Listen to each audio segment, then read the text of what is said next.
Hola muchachos, bienvenidos al curso de estática para arquitectos, en lo que compete a la unidad número 1, que lleva por nombre mecánica analítica y álgebra vectorial, elaborado por un servidor, el ingeniero Pablo de León Cepeda. Bienvenidos nuevamente y comenzamos.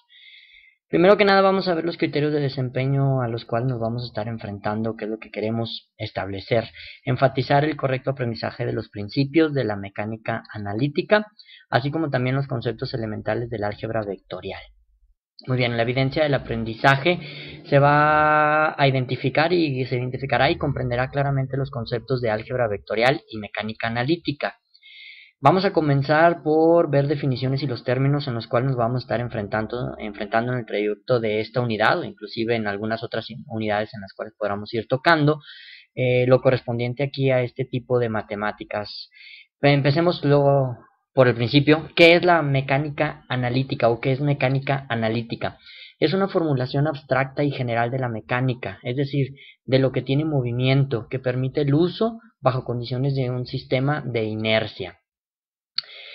Un concepto más, ¿en qué se divide la mecánica analítica? Bueno, está una de sus divisiones, una de sus ramas es la formulación lagrangiana, la cual es una reformulación de una mecánica clásica introducida por Joseph Louis Lagrange en 1978.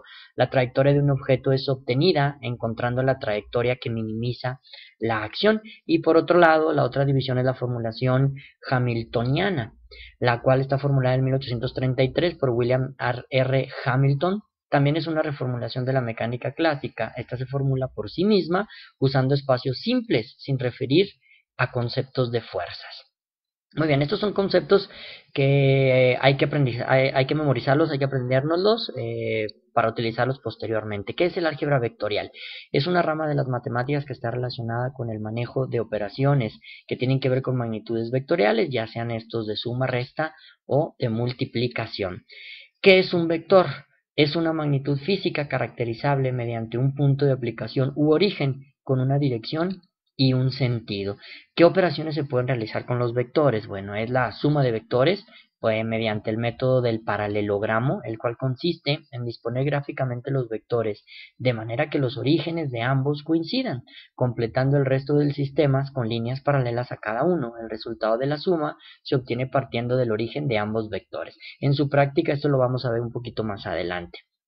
Otro del método es el método del triángulo, el cual consiste en disponer gráficamente un vector a continuación del otro, es decir, el extremo inicial del vector B coincide con el extremo final del vector A.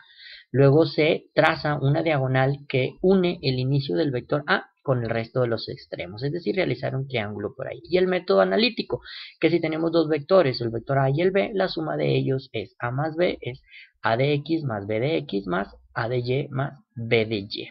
Muy bien, más adelante vamos a utilizar, como te repito, estos vectores. Otra de las operaciones son la resta de los mismos vectores. Para restar dos vectores libres, llámese uno U y V, se usa U con el opuesto de V. Esto es U menos V es igual a U más, en signo negativo o el contrario, la V. Los componentes del vector resta se obtienen restando los componentes de los vectores. Otra de las operaciones es el producto vectorial o la multiplicación.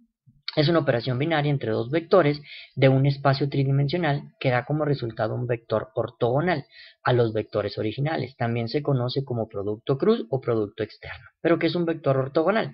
También llamado perpendicular, y resulta si su producto multiplicación escalar te sale su resultado a cero. Magnitud. ¿Qué será una magnitud? Es un atributo con lo que se miden determinadas propiedades físicas.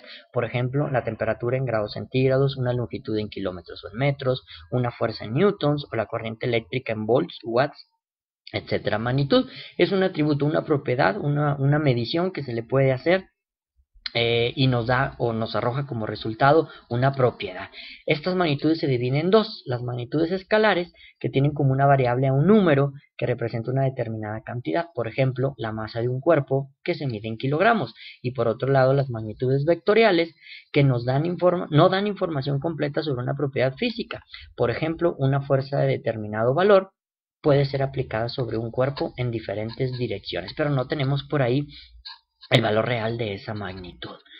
Fuerza, ¿qué será por ahí? La variable fuerza es una magnitud vectorial que mide la intensidad del intercambio de movimiento lineal entre dos partículas. Es un agente capaz de modificar la cantidad de movimiento de un cuerpo y su unidad de medición es el Newton. Una fuerza resultante. Si sobre un cuerpo actúan varias fuerzas, se pueden sumar las mismas de forma vectorial, como una suma de vectores o con los métodos que estábamos viendo en diapositivas anteriores, obteniendo así una fuerza resultante, es decir, el equivalente a todas las demás fuerzas que se estén aplicando sobre el sistema. Si la resultante de fuerzas es igual a 0, el efecto es el mismo que si no hubiera fuerzas aplicadas. El cuerpo se mantiene en reposo o con movimiento rectilíneo uniforme, es decir, que no se va a modificar su velocidad. Equilibrio.